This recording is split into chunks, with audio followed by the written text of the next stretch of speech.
Integration में हम लोग स्टार्ट कर रहे हैं एक्सरसाइज 4B। इससे पहले हम एक्सरसाइज 4A तक का सॉल्यूशन कंप्लीट करा चुके हैं, आपको पढ़ा चुके हैं। उसमें जितने टाइप के क्वेश्चंस थे आपको करा चुके हैं। अगर आप वो वीडियो नहीं देखे हैं तो आप पहले जाकर वो वीडियो देखिए, उसके बाद ये देखिए। और अगर वो नहीं भी देखिएगा, सीधा ये भी देखिएगा तो भी आपको समझ में आएगा। लेकिन आप सीक्वेंस में देखिएगा तो ज़्यादा अच्छा रहेगा आपके लिए। ये आपका लालजी प्रसाद का बुक है, इसी को हम लोग फॉलो कर रहे हैं इंटीग्रेशन में। और इसमें एक्सरसाइज 4A तक का सोल्यूशन हम लोग कर लिए हैं। और यहाँ से स्टार्ट होता है 4.2, जहाँ लिखा हुआ है यहाँ से स्टार्ट होता है एक्सरसाइज 4B। और यहाँ एक्सरसाइज 4B काफ़ी अच्छा है इस चैप्टर का। रेशनल और इरेशनल अलजेब्रिक फंक्शन का जो हम लोग इंटीग्रेशन पढ़ रहे हैं, इसमें मेन आपका एक्सरसाइज 4B ही है। एक्सरसाइज 4A तो आपका चुटकी था, एकदम आसान था, इजी क्वेश्चन था जो आप किए। लेकिन 4B है, ये आपके लिए चैलेंजेबल है। ये सबसे अच्छा मतलब इसमें का चैप्टर है। दो चैप्टर तो हैं ही, 4A और 4B। तो 4B जो है इसका वो सबसे इम्पोर्टेंट है, सबसे महत्वपूर्ण है, या फिर कहिए कि सबसे अच्छा है। अच्छा इसमें क्वेश्चंस दिया हुआ है। तो इसको हम लोग समझने के लिए आज ये पहला क्लास होगा इसका। और इसमें हम लोग स्टैंडर्ड इंटीग्रल सीखेंगे। सबसे पहला टॉपिक है इसका स्टैंडर्ड इंटीग्रल। और ये आप 12th में ही पढ़े हुए हैं। ये कोई हम आपको फर्स्ट टाइम बताने नहीं जा रहे हैं। ये आप 12th में पढ़े हुए हैं। आप 7.4 जो NCERT का 7.4 था और 7.7 था, उसमें जो आप इंटीग्रल पढ़े थे वही चीज़ यहाँ स्टैंडर्ड इंटीग्रल में पढ़ना है। तो वहाँ हम लोग उसको बहुत पढ़े थे और उसी का यहाँ शॉर्ट फॉर्म में पहले रिवीजन है। और उसके बाद इसमें उसी में कुछ और नया तरीका ऐड किया गया है जो हम लोग को पढ़ना है और समझना है। तो चलिए हम लोग आज के क्लास को स्टार्ट करते हैं और कुछ स्टैंडर्ड इंटीग्रल को सीखते हैं। और उसको मतलब वो तो एक्चुअली फार्मूला टाइप का है, उसको याद करेंगे और उस पर क्वेश्चन सीखेंगे। तो आज के क्लास में हम लोग को ये 9 इंटीग्रेशन पढ़ना है। ये 6 इंटीग्रेशन और ये 3 इंटीग्रेशन। और ये 9 इंटीग्रेशन आप लोग 12th क्लास में पढ़े हुए हैं, आपके लिए नया नहीं है। हो सकता है आपको याद ना हो सकता है, क्या है गारंटी है कि 90% लोग को याद नहीं होगा ये इसका इंटीग्रेशन कितना होता है। और आपको पता नहीं है कि कितना ज़रूरी है इस एक्सरसाइज 4B में हम लोग का। ये बेसिक्स है उसके लिए। ये डायरेक्ट यूज होगा जब हम लोग इंटीग्रेशन करेंगे, तो वहाँ डायरेक्ट यूज होगा। मान लीजिए इस फॉर्म में कोई आ जाए इंटीग्रेशन, मान लीजिए 2 स्क्वायर आ जाए माइनस यहाँ 3x का होल स्क्वायर आ जाए, तो हम लोग डायरेक्ट इसका फॉर्मूला यूज करेंगे। तो इस टाइप का अगर आपको पता रहेगा स्टैंडर्ड इंटीग्रेशन का फॉर्मूला, तब ना आप वहाँ यूज कर पाइएगा, नहीं तो आपसे क्वेश्चन ही नहीं बनेगा। तो ये बहुत ही बेसिक चीज़ है, इतना आपको तो कम से कम याद होना ही चाहिए। ये मैथ्स है, मैथ्स जब भी आप पढ़ते हैं तो पीछे का सारा याद होना चाहिए। अगर पीछे का कहीं भी चेन ब्रेक है तो नहीं बनेगा, ठीक है। जैसे कि अगर हम लोग मैथ पढ़ाएंगे, ये है आपका 10th क्लास, ये 11th है, ये 12th है, ये आपका पार्ट 1 है, 2 है, 3 आगे यहाँ इवन यहाँ 9 है, 8 है, यहाँ 7 है, यहाँ 6, इस टाइप से आगे आप बढ़ते जा रहे हैं। तो अगर ये सारा पीछे का आपको याद होना चाहिए। अगर ये पीछे एक भी क्लास मान लिया 10th क्लास सही से नहीं पढ़े हैं, तो आपको 11th में 12th में आगे हर जगह दिक्कत होगा। आप इसको स्किप नहीं कर सकते, आपको सारा पढ़ना पड़ता है, ठीक है। और नहीं तो जब टॉपिक जैसे 12th में कोई भी टॉपिक पढ़िएगा और वो 10th से रिलेटेड है तो उसको रिवीजन करना पड़ेगा, नहीं तो समझ में ही नहीं आएगा। इसमें छोड़ के आगे नहीं बढ़ा जा सकता है मैथ्स में। इसलिए जो आप 12th में पढ़े हैं वो भी इसमें दिया हुआ है और आपको इसको रिवीजन करना होगा, इसको याद रखना होगा, तभी आप आगे बढ़ पाइएगा, ठीक है। इसलिए ये बहुत ही ज़्यादा जरूरी है। तो चलिए हम लोग सीखते हैं ये 9 फॉर्मूला और इस पर आधारित क्वेश्चन भी हम लोग करेंगे ताकि कंसेप्ट डेवलप हो जाए। और उसके बाद हम लोग को जो BSc पार्ट 1 में पढ़ना है उसको पढ़ेंगे। वैसे ये हम अपने से नहीं लिख रहे हैं, ये भी आपको पार्ट 1 में पढ़ना है, ये भी सिलेबस में दिया हुआ है, बुक में दिया हुआ है। हम देखिए कुछ सबसे पहले ही दिया है स्टैंडर्ड इंटीग्रल, और यही आपको हम बता रहे हैं। देखिए यही चीज़ दिया हुआ है, समझ रहे हैं। और हाँ, आपको 12th में केवल इसका फॉर्मूला पढ़ना था। यहाँ पार्ट 1 में सबका प्रूफ पढ़ना है, सबका प्रूफ है आपकी बुक में, सबका प्रूफ दिया हुआ है। थोड़ा बहुत यहाँ हम समझा देंगे, बाकी आप बुक से देख के समझ लीजिएगा प्रूफ, क्योंकि बहुत बड़ा सिलेबस है, हम उतना कवर नहीं कर पाएंगे। सारे क्वेश्चन करके प्रूफ कराते हैं तो पता चलेगा ये प्रूफ में वो वीडियो बनेगा। और इसमें इतना प्रूफ है कि हम जिंदगी भर नहीं बना पाएंगे, मतलब जिंदगी भर क्या मतलब बना ही पाएंगे, लेकिन ज़्यादा टाइम लगेगा, उतना तो करना पॉसिबल नहीं है। तो जो आपको बुक में सोल्व किया हुआ है ऑलरेडी प्रूफ, उसको देखकर आप समझ सकते हैं। थोड़ा बहुत हिंट आपको दे ही देंगे। तो चलिए इसका इंटीग्रेशन कितना होता है आपको याद है, इंटीग्रेशन 1/a² + x² है। तो जब भी याद रखिएगा इंटीग्रेशन में नीचे में a² + x² आता है तो इसका इंटीग्रेशन होता है tan इनवर्स x/a। इसको याद रखने का सबसे अच्छा ट्रिक पता है क्या है, जैसे कि आपको इतना जरूर पता होगा कि 1/1 + x² का इंटीग्रेशन होता है tan इनवर्स x, इतना पता है। तो बस कुछ नहीं है, 1 के तो आपको क्या आ गया है a² आ गया है। तो यहाँ क्या नीचे में भी तो 1 है, x के नीचे में भी 1 तो छुपा हुआ है ना, तो 1 के तो आपको क्या a आ गया। बस ये आप ट्रिक बना सकते हैं और ये ऐसा ट्रिक है आपको हर जगह काम आएगा। तो यहाँ 1 चूंकि कांस्टेंट था तो इसके नीचे था x के नीचे, तो यहाँ भी a आ गया तो यहाँ नीचे में आ जाएगा। ठीक है, ये ट्रिक के लिए बता रहे हैं, कोई ऐसा नहीं है कि सबसे अप्लाई होगा, याद करने के लिए आपको समझाएं। उसी तरीके से यहाँ 1/√a² - x² है। तो आप इमेजिन करिए अगर a की जगह पे 1 रहता तो फॉर्मूला क्या होता, अगर a की जगह पर 1 रहता तो फॉर्मूला होता sin इनवर्स x होता ना। तो यहाँ 1 a की जगह पर 1 होता तो फॉर्मूला होता, लेकिन यहाँ तो a² है तो इसका फॉर्मूला हो जाएगा sin इनवर्स x/a, लेकिन 1/a क्या होता है, बाहर आ जाता है। ठीक है, 1/a क्या होता है, बाहर आ जाता है इसमें। ठीक है, कोई दिक्कत लग रहा है मिलता लिखिएगा, इसमें 1/a नहीं आता बाहर, इसमें आ जाता है, tan में आता है, हम भी ना 1/a और ये हो जाएगा tan इनवर्स x/a। ठीक है, उसके बाद अब इसका जो फॉर्मूला होता है, इसका कितना होता है याद है आपको, इसका कितना होता है, इसका होता है 1/2a, पहले 1/2a बाहर आता है, उसके बाद हम लोग लगाते हैं log। अब log के बाद a² - x² है तो यहाँ होता है a + x, अब a - x हो जाता है और इसका मॉड हो गया। और सिमिलर इसका इसके नीचे वाला जो चौथा नंबर हम लोग का फॉर्मूला है ये भी सिमिलर होता है। इसमें क्या होता है 1/2, इसमें भी बाहर आता है, इसमें भी लगता है log, और ये क्या उल्टा है x - a², x² - a², मतलब वेरिएबल पहले है और कांस्टेंट क्या है बाद में है। देख रहे हैं अंतर, इसमें a² - x² है, इसमें x² - a² है। तो इसमें a - x, देखिए a पहले है और x बाद में है, तो यहाँ क्या हुआ है a + x हुआ है। तो यहाँ ये चूंकि उल्टा है x² - a², तो इसमें भी उल्टा होगा, ये a - x है तो a - x ही रह जाएगा, क्योंकि a - x यहाँ a + x हुआ है तो इसमें a - x ही रह जाएगा, क्योंकि ये उल्टा है तो x पहले है तो x रहेगा, हो जाएगा x + a, sorry x - a ही रह जाएगा, -a। ट्रिक कुछ भी आप बना सकते हैं याद करने के लिए, और नीचे में जाएगा x + a। ठीक है, या फिर आप ऐसे याद रख सकते थे, इसमें प्लस ऊपर में होता है और इसमें नीचे में प्लस होता है, कुछ भी आप मतलब ये फॉर्मूला होता है, आपको जैसे याद करना है करिए, लेकिन याद करिए, बस ये इंपॉर्टेंट है, याद करना है तो करना है हर हाल में। अब जो ट्रिक बना के याद करिए। उसके बाद अब इसका फॉर्मूला क्या होता है, ये इसका फॉर्मूला तो बहुत ही सिंपल होता है, सीधा लॉग लगा दीजिए और x प्लस और जो दिया है नीचे रूट में उसको लिख लीजिए। रूट में क्या क्या दिया है, x² - a² दिया है, हो गया। यही इसका फॉर्मूला होता है।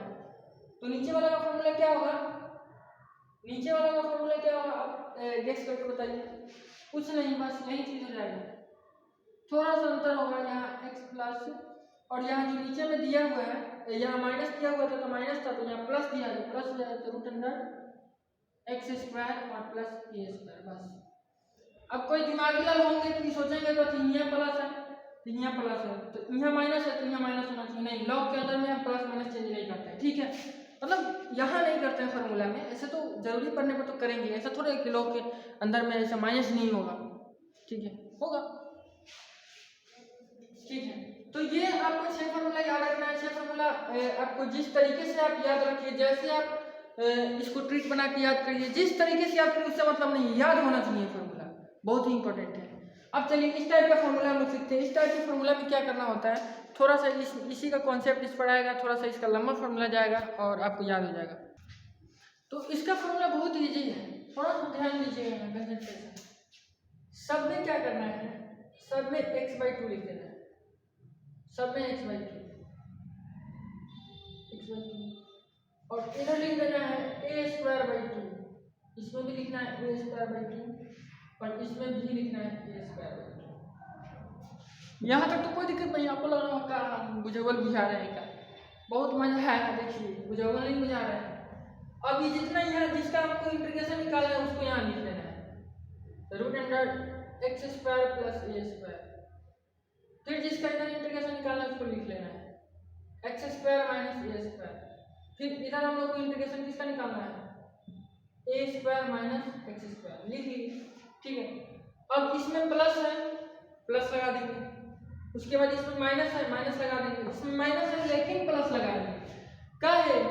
काहे कि ये थोड़ा बेईमान है, बेईमान मतलब उल्टा है। देखिए ये वेरिएबल माइनस कांस्टेंट है, एक्स स्क्वायर माइनस ए स्क्वायर है और ये ए स्क्वायर माइनस एक्स स्क्वायर उलट गया है, तो हम भी उलट देंगे, यहाँ माइनस है लेकिन प्लस ही लगा देंगे, हम भी उलट देंगे ना। खाली इसको पैमाने के लिए थोड़े आता है, हम लोग को भी आता है, जो जैसा है उसके साथ वैसा करना पड़ता है। तो यहाँ ये उलट दिया है, x माइनस ए था a माइनस एक्स कर दिया, तो यहाँ भी हम लोग उलट देंगे, माइनस है तो प्लस कर देंगे, ठीक है। इसके बाद क्या करेंगे, इसके बाद ध्यान दीजिएगा, अब इसमें क्या हो जाएगा, आप इसका इंटीग्रेशन करते थे, अगर यहाँ मान लीजिए 1 करके रहता तो इसका इंटीग्रेशन हम लोग कितना करते हैं, अगर 1/√x² प्लस ए स्क्वायर रहता तो हम लोग इसका इंटीग्रेशन कितना लिखने वाले थे, इसको थोड़ा और इधर घसका देते हैं, a²/2, तो इसका इंटीग्रेशन होता है log x प्लस रूट में ये जो दिया हुआ है x² प्लस ए स्क्वायर, यही होता ना, तो इसके बाद में वो ए एक्स्ट्रा लगा देंगे, हो गया, इसका इंटीग्रेशन हो गया, ठीक है।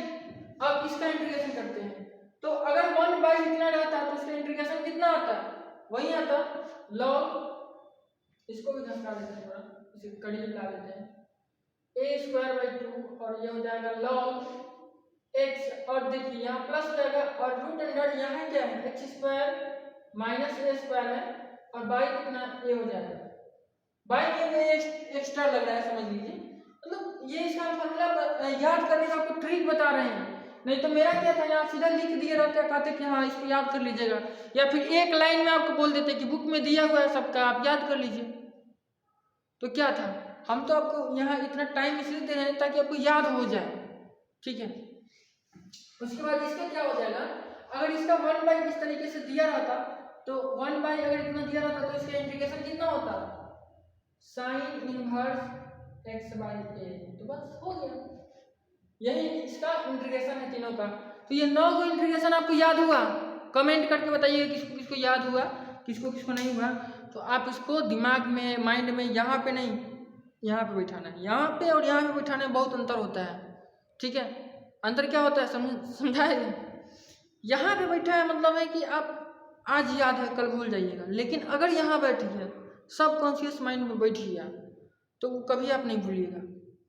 जैसे आप किसी को देखते हैं तो जिंदगी भर जिसको कहते हैं ना कि नहीं भूले, वो आपको यहाँ बैठ जाता है, इस वाले दिमाग में बैठ जाता है, तो आप उसको जिंदगी भर नहीं भूलते हैं, कहाँ देखे थे, कैसे देखे थे, कब देखे थे, किस ड्रेस में देखे थे, वो यहाँ बैठ जाता है। तो उसी तरीके से इस फार्मूला को यहाँ नहीं बैठाना है, यहाँ बैठाना है, ठीक है। अब मेन बात है किसी किसी का यहाँ पे इतना ना फूल होगा, किसको किसको पता नहीं देखा होगा कि यहाँ जगह नहीं होगा, तो फिर आपका अलग प्रॉब्लम है, ठीक है। आप पहले यहाँ वाला खाली करिए, पीछे में कौन किसको किसको दिमाग में बैठाएं, उसके बाद फिर यहाँ से ट्रांसफर करिए यहाँ, तभी याद होगा अच्छे से फार्मूला, वरना आप ध्यान लगाइए कहीं, आपका ध्यान रहेगा कहीं और, क्या बजे बुलाइए, ठीक है। तो अब हम लोग कुछ क्वेश्चंस करते हैं और उसके बाद क्लास को खत्म करते हैं।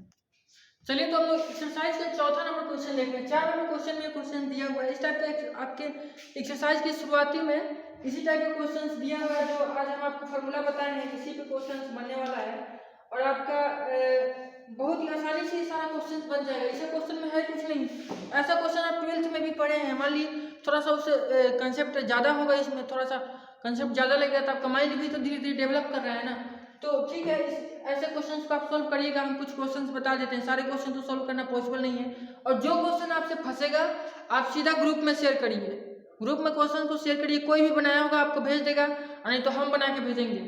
ग्रुप का आपको पता है कि टेलीग्राम ग्रुप भी है, व्हाट्सएप ग्रुप भी है, सबका लिंक डिस्क्रिप्शन में आपको मिल जाएगा, ठीक है।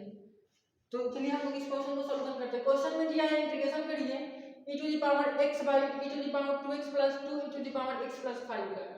तो सबसे पहले हम लोग इसको लेट आई बराबर मान लेंगे कितना दिया हुआ है। अब उसके बाद दिमाग लगाएंगे कि इसको कैसे हम लोग कैसे इसको सिंप्लीफाई करें, कैसे हम लोग इसको तोड़ मरोड़ के सजाएं कि हम लोग ये फार्मूला पे बैठ जाए। जो आपको 9 को फार्मूला पढ़ाए हैं उसी में से किसी न किसी एक फार्मूला पर बैठेगा, तो यही चीज़ हम लोग को सोचना है कि कैसे करें, क्या करें।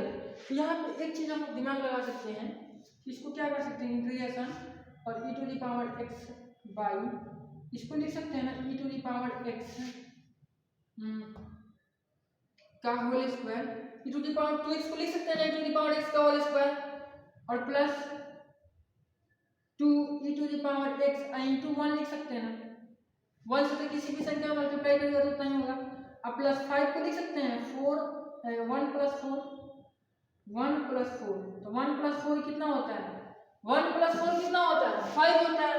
तो वही चीज लिखे हैं, 5 की जगह पे क्या लिखे हैं? 1 और प्लस लिखे हैं 4। अब 1 को 1 का स्क्वायर भी लिख सकते हैं, क्योंकि 1 का स्क्वायर भी कितना होता है? 1 ही होता है। तो अब ध्यान दीजिएगा, a और b, a² plus 2ab plus b square हो गया। तो a प्लस b के होल स्क्वायर पर नहीं बच जाएगा? ठीक है, तो हम लोग क्या करते हैं, इसको a प्लस b के होल स्क्वायर में बैठा लेते हैं। तो हो जाएगा e⁻x प्लस 1 का होल स्क्वायर, और प्लस 4 को लिख सकते हैं 2 का स्क्वायर और बाई dx। लिख सकते हैं कि नहीं? इतना हम लोग इसको लिख सकते हैं। अब ध्यान दीजिएगा, हम लोग एक फॉर्मूला पढ़े हैं, इंटीग्रेशन 1/a² प्लस x², चाहे x² प्लस a² बराबर tan इनवर्स x/a होता है। इससे पहले बनने लगता है, पढ़े ना फॉर्मूला। तो नीचे वाला इसका पार्ट जो देखिएगा x² प्लस a² के फॉर्म में है, लेकिन इसके ऊपर में 1 है और इसके ऊपर में ससुरा e⁻x है। ये तो गड़बड़ हो गया है, फॉर्मूला पर बैठेगा ही नहीं। ऊपर में थोड़े चाहिए हम लोग कुछ, ऊपर में खाली 1 चाहिए, लेकिन इसमें क्या है? e⁻x है, तो फॉर्मूला पर नहीं बैठेगा। तो हम लोग एक काम करते हैं, इस e⁻x को हटाने के लिए हम लोग इस चीज को, इस पूरे चीज को z या t पुट कर सकते हैं। आपका मन, आप जो भी आपका मन है वो पुट कर सकते हैं, जो आपका फेवरेट है। ठीक है, जो आपके फेवरेट आदमी का नाम का फर्स्ट लेटर है वो आप पुट कर सकते हैं। तो चलिए, हमें तो आपको पता ही फेवरेट टी है, तो हम लोग इसको क्या करते हैं? टी पुट करते हैं। इसको टी पुट करने से क्या होगा? इसका डिफरेंशिएशन करेंगे तो e⁻x आ जाएगा, जो इससे कट जाएगा और हम लोग इसको आसानी से फॉर्मूला पर बैठा सकते हैं। तो लिखेंगे पुट e⁻x प्लस 1 बराबर t। तो इसका डिफरेंशिएशन करेंगे तो हो जाएगा e⁻x बराबर dt बाई dx। यहाँ से dx का जब वैल्यू निकालेंगे तो हो जाएगा dx का वैल्यू कितना होगा? dt by e⁻x। ठीक है, यहाँ तक तो कोई दिक्कत नहीं होना चाहिए, आगे भी आपको दिक्कत नहीं होगा। बस कंसंट्रेशन यहाँ रखिए, किसी और को याद मत करिए। क्लास टाइम में तो कम से कम ध्यान यहाँ पर रखा करिए। तो i बराबर इंटीग्रेशन, अब हम लोग इंटीग्रेशन में आ गए हैं, तो इंटीग्रेशन क्या दिया हुआ है यहाँ पे? e⁻x बाई, इस चीज को तो हम लोग t मान लिए हैं कि ये हो जाएगा t² और प्लस a²। ठीक है, और इंटू dx के जगह पर कितना है? dx के जगह पर dt बाई e⁻x, तो dx के जगह पर रख देंगे dt बाई e⁻x। अब ये दोनों बेचारा कट जाएगा आपस में, इसी कंपटीशन दिया गया ना, तो दोनों आपस में झगड़ा करके मर जाएगा। ऐसे समझिए ना, झगड़ा करके मर जाएगा कंपटीशन में के लिए। तो इंटीग्रेशन अब हो जाएगा 1 बाई, ऊपर तो कुछ बचा नहीं, तो 1 हो जाएगा t² प्लस a² और इंटू dt। क्या अब ये फॉर्मूला पर बैठ गया? अगर यहाँ x होता और यहाँ भी x होता तो क्या फॉर्मूला होता? 1/x² plus a² into dx। क्या फॉर्मूला होता है? 1/a tan inverse x/a। तो यहाँ x के जगह पर सब जगह क्या है? t है। तो जो हम लोग का फॉर्मूला बनेगा उसके आंसर में भी जो आएगा वहाँ पे x की जगह पर क्या लिखेंगे? t लिखेंगे। तो ये कितना हो जाएगा? 1/a tan inverse 1/a tan inverse x/a होता है ना, तो यहाँ t है तो t/a हो गया। अब t का वैल्यू पुट कर लेंगे तो 1/a और हो जाएगा tan इनवर्स, और t का वैल्यू कितना है? t किसको पुट किए थे? e⁻x प्लस 1 को ना, तो हो जाएगा e⁻x प्लस 1 और बाई a, और यही इस क्वेश्चन का आंसर हो जाएगा। बताइए आप हमको समझ में आया है कि नहीं? इसमें नहीं आने का सवाल ही नहीं है ही क्वेश्चन में क्या, एकदम सिंपल है। ये तो समझ में आया ही होगा, और अगर नहीं आया तो इसमें मेरा दोष नहीं है, आपका कंसंट्रेशन यहाँ पे नहीं था, आप किसी और को याद कर रहे थे। अच्छा, यहाँ एक चीज गड़बड़ हो गई है, ए हम रख दिए, यहाँ ए थोड़ी है, ए की जगह पे क्या है? 2 है, हम ए रखते चले गए हैं, ए की जगह पे क्या होगा? 2 होगा। 2 रख लीजिए को, तो यहाँ जाएगा 2, यहाँ भी हो जाएगा 2, तो यहाँ भी हो जाएगा 2 और यहाँ भी हो जाएगा 2। ठीक है, अब ओके है? ओके है, यही इस क्वेश्चन का आंसर हो जाएगा। नेक्स्ट क्वेश्चन हम लोग एक और क्वेश्चन को लेते हैं, सॉल्यूशन करते हैं। देखिए, अब आपको हम 13 नंबर क्वेश्चन बता रहे हैं। इससे पहले और बाकी क्वेश्चन सब बनाने का ट्राई करिए, सब बन जाएगा, इजी जी है, थोड़ा समझने का प्रयास करिएगा तो हो जाएगा। सारा क्वेश्चन तो हम बता नहीं सकते। ठीक है, 13 नंबर क्वेश्चन में 2 क्वेश्चन दिया है। जब भी इस तरह का क्वेश्चन आपको देगा साइन कॉस वाला, साइन स्क्वायर कॉस स्क्वायर में, तो यहाँ हम लोग को सबसे पहला चैलेंज क्या होता है इस टाइप के क्वेश्चन, जो इसमें भी हम बताए हैं कि ऊपर में जो डिजिट है, जैसे यहाँ ऊपर में e⁻x था, तो इसको हम लोग को कटाना है। सबसे पहले ये हम लोग सोचेंगे, क्योंकि जो हम लोग के पास अवेलेबल फार्मूला है उसमें आप सब में देखिए ऊपर में क्या है 1 है, तो ऊपर में 1 आना बहुत कंपलसरी है, इसलिए हम लोग पहले ऊपर वाला देखेंगे। तो ऊपर में दूसरा यहाँ cos बैठा है, यहाँ sin बैठा है, तो सबसे पहले तो हम लोग जुगाड़ लगाएंगे कि दोनों कटेगा कैसे। तो इस क्वेश्चन में हम लोग cos को कटाना है। cos को कटाने के लिए cos किसका डिफरेंशिएशन होता है, sin का होता है ना, तो नीचे वाले में जाहिर है कि हम लोग sin को t पुट करेंगे। जब sin को हम लोग t पुट करेंगे तो cos अपने आप कट जाएगा, तो उसी तरीके से इस क्वेश्चन में हम लोग cos को t पुट करेंगे तो sin अपने आप कट जाएगा। तो जब हम लोग यहाँ sin को t पुट करने वाले इस क्वेश्चन में, तो एक cos बेचारा कथी कर रहा है, cos को क्या करेंगे भाई, तो cos को हम लोग यहाँ sin में चेंज कर देंगे, और यहाँ हम लोग को चूंकि cos को t पुट करना है तो sin को क्या करेंगे cos में चेंज कर देंगे। ठीक है, तो चेंज करने के बाद देखिए खुद से ही क्वेश्चन सोल्व हो जाएगा। आपको ये वो करके दिखा दे रहे हैं और दूसरा आपसे खुद बन जाएगा। आप कहिए कि ना ना ना अब आप बनाइएगा तो हम आपका वीडियो नहीं देखेंगे, छोड़ देंगे देखना, यहाँ से पॉज करके छोड़ के चले जाएंगे। तो हम नहीं चाहते हैं कि आप हमको छोड़ के चले जाए, वैसे तो बहुत कुछ छोड़ के चला गया है, अब आप छोड़ के चल जाएगा तो फिर दिक्कत हो जाएगा, इसलिए हम यही क्वेश्चन कराएंगे। तो पहला क्वेश्चन हम लोग देखते हैं। पहला क्वेश्चन में हम लोग लेके मान लेते हैं कि इंटीग्रेशन I बराबर cos x by root under cos square x plus 5 sin square x। ठीक है, अब पूरे का क्या है dx है, इसका इंटीग्रेशन हम लोग निकालेंगे। ये 5 है, s नहीं है, उस लोग को s दिख रहा होगा, जिसके वाली का s नाम से होगा ना उसको s से दिख रहा होगा 5। अरे यार, इंटीग्रेशन cos x बाई, अब यहाँ cos को हम लोग कटाना है तो sin को t पुट करने वाले हैं, तो cos को क्या कर देंगे, नीचे वाले cos को sin में चेंज कर देंगे, तो क्या हो जाएगा cos स्क्वायर x बराबर, cos को sin में चेंज कैसे करते हैं, तो cos स्क्वायर x है तो हो जाएगा 1 माइनस sin स्क्वायर x। आप पहले से यहाँ 5 sin स्क्वायर x है, ठीक है, तो ये पूरा कितना हो जाएगा cos x बाई, ये देखिए 1 तो है तो ठीक है, 1 तो बेचारा रहेगा, 1 का कोई फट जाती है ही नहीं कि इसमें हम छेड़छाड़ करें, लेकिन यहाँ sin स्क्वायर x है और यहाँ 5 sin square x, minus sin square x है 5 sin स्क्वायर x है, तो कितना हो जाएगा प्लस 4 sin स्क्वायर x नहीं हो जाएगा, और dx। यहाँ तक तो कोई दिक्कत नहीं है। अब ध्यान दीजिएगा क्या करने वाले हैं, इंटीग्रेशन, अब देखिए cos x है, cos x ही ना था, cos x by root under, अब देखिए 1 स्क्वायर, 1 को 1 का स्क्वायर लिख सकते हैं हम लोग, और प्लस इसको लिख सकते हैं 2 sin x का होल स्क्वायर, लिख सकते हैं ना, इंटू dx। अब तक का देखिएगा, अभी है 1 प्लस 2 sin x का होल स्क्वायर, अगर इसको हम लोग t पुट कर देते हैं तो 2 तो कांस्टेंट, इसका कोनो वैल्यू थोड़ा है, डिफरेंशिएशन से बाहर आ जाएगा, इंटीग्रेशन से भी बाहर आ जाएगा, लेकिन sin का डिफरेंशिएशन जब cos होगा तो cos से cos कट जाएगा, और जब यहाँ t हो जाएगा i इसका स्क्वायर हो जाएगा, आई ऊपर वाला इस सबसे कटिए जाएगा तो ऊपर में 1 बच जाएगा, तो कितना हो जाएगा 1 by root under 1 square plus t square, तब तक फार्मूला पर बैठ गया ना, और इसका फार्मूला क्या है तब तक आप सोचते रहिए दिमाग में। तो इंटीग्रेशन पहले पुट ना करना है, पुट, इसको पुट करना है 2 sin x को, 2 sin x बराबर t, तो डिफरेंशिएशन कितना हो जाएगा 2 cos x बराबर dt बाई dx, तो dx बराबर कितना हो जाएगा dt बाई 2, अरे यार cos लिखा हूँ, cos से पता नहीं कहाँ में दुश्मनी है, cos x, ठीक है ठीक है।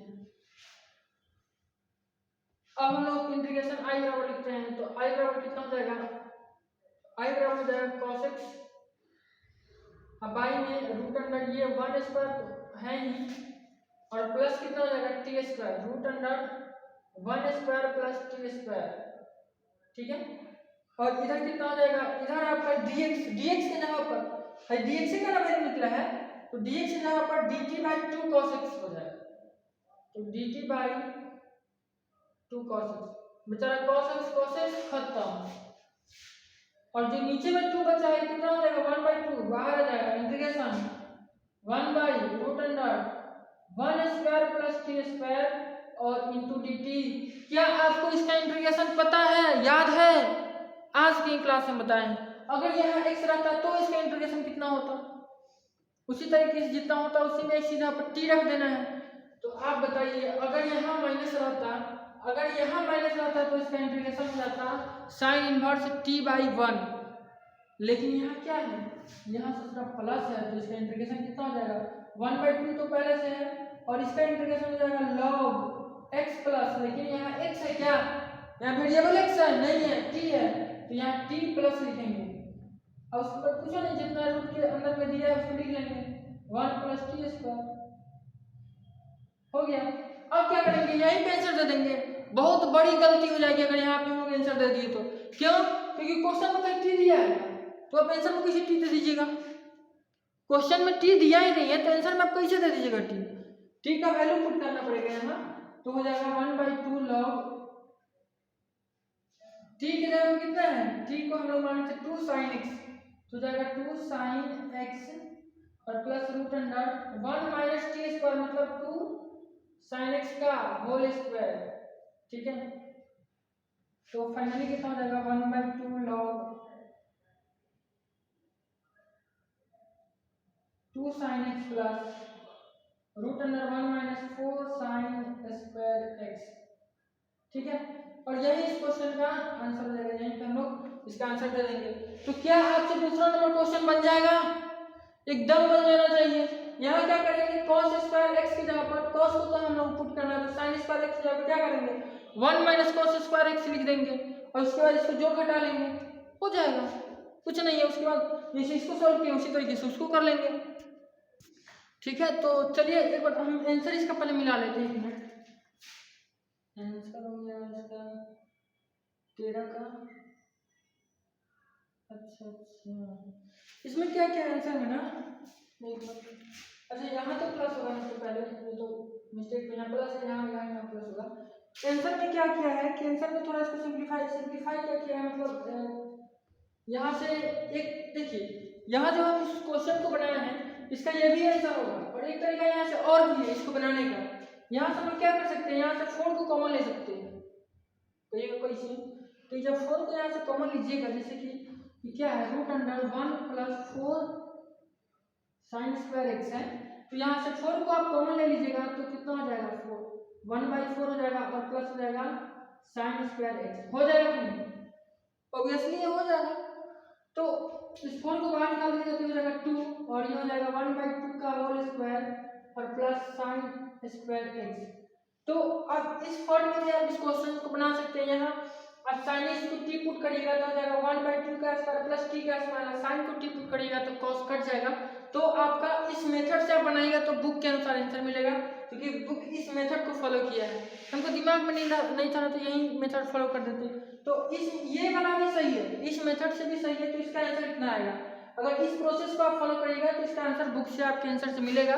और आपको पता है कि ये डेफिनेट इंटीग्रल है, सॉरी इनडिफिनिट इंटीग्रल है, इसका आंसर इधर उधर आ सकता है, मतलब ये भी हो सकता है वो भी हो सकता है, इसमें कोई दिक्कत नहीं है। कांस्टेंट का कमाल रहता है इसमें। अब पता नहीं इसमें प्लस सी नहीं लिख रहे हैं, क्यों नहीं लिख रहे हैं? क्योंकि ये होता है प्लस सी, लेकिन इसलिए नहीं लिख रहे हैं क्योंकि अब हम लोग स्टैंडर्ड क्लास में आ गए। यहाँ हम लोग को ऑलरेडी पता है कि इनडिफिनिट इंटीग्रल है, यहाँ पे सी होगा, तो बार बार लिखने से टाइम वेस्टेज होगा। इसलिए कहीं भी आप बुक में भी देखिएगा नहीं लिखा हुआ, इसका मतलब ये नहीं है कि सी होता ही नहीं है। और सी के कारण इसका अलग अलग आंसर भी पॉसिबल है। उम्मीद करती इतना आप समझते होइएगा। पहले भी आपको ये चीज़ हम बताए हुए हैं कि अगर इनडिफिनिट इंटीग्रल में आपको आंसर ना मिलता है तो आप ज़्यादा मतलब ये नहीं हुई कि हाँ गलती है, मेरा प्रोसेस ही गलत है। प्रोसेस आप देखिए अगर सही है तो ठीक है, सही है, ठीक है। तो अब हम लोग नेक्स्ट क्लास में मिलेंगे। इस क्लास के लिए बस इतना ही रहने देते हैं। और आपको जो भी फॉर्मूला हम बताएं उसको रिवीजन करिएगा, याद करिएगा, और यहाँ नहीं यहाँ सेट करना है, समझ रहे हैं? अगर आपको पढ़ना है तो यहाँ से यहाँ इसको ले जाना होगा, और जिसको यहाँ रखे हैं उसको यहाँ से निकाल के यहाँ लाना होगा। अगर आप वीडियो लास्ट तक देख रहे हैं तो कमेंट करके जरूर बताइएगा कि हाँ हम वीडियो पूरा देखे हैं, लास्ट तक देखे हैं, क्योंकि हमको भी पता चले। बहुत कम ऐसे आदमी हैं जो लास्ट तक देखते हैं, क्योंकि स्टार्टिंग में ही सब लोग भाग जाता है, थोड़ा थोड़ा देर देख करके हम देखते हैं ना, वाच टाइम में नहीं जा पाता है लोग। तो ठीक है, आप बताइएगा कमेंट करके।